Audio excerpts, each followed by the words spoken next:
All right, the Alabama primary election is a month away, and voters will decide which candidates will be on the ballot in November.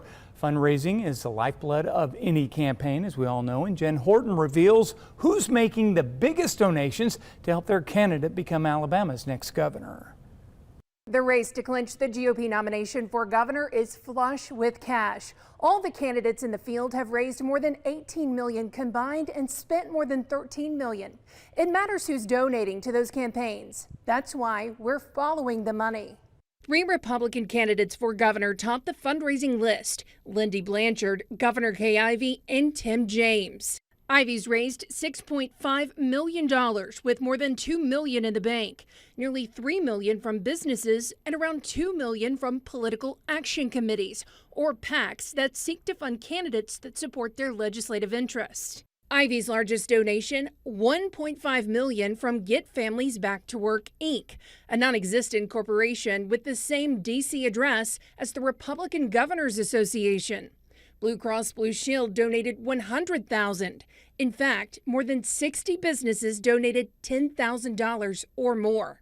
The top PAC donors: Alabama Power Employees PAC, BizPAC, and the BCA's Progress PAC. Individual donations add up to $1.6 million. Tuscaloosa businessman Stan Pate, the highest donor at $250,000, followed by Jimmy Rain and Reed Dove. Rain's company, Great Southern Wood, also donated $50,000. Ivey spent $4.2 million, a portion of that on ads. Some of the ads that they are running are, a little bit more red meat. And I think that is probably both a sign that they're a little bit worried about the numbers, and she's still trying to dictate what the race is, sort of fought on. Political newcomer Lindy Blanchard millions ahead of other candidates. Blanchard loaned her campaign a whopping $7.8 million, and she spent more than $6 million. She's received only around $60,000 in donations. No PAC or business money reported to date. Political consultant Dave Mowry says personally funding a campaign to this level is rare in Alabama. It's a different look.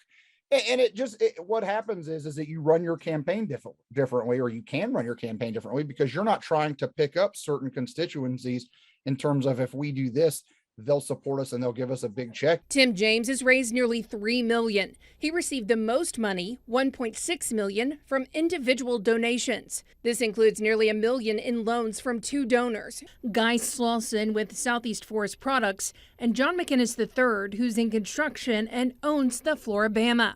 Businesses cut $1.2 million in checks for James. The highest donor, Clearbrook LLC, out of Mobile.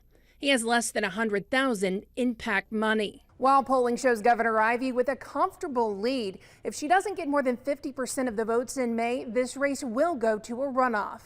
Jennifer Horton, WBRC, Fox 6 News, on your side.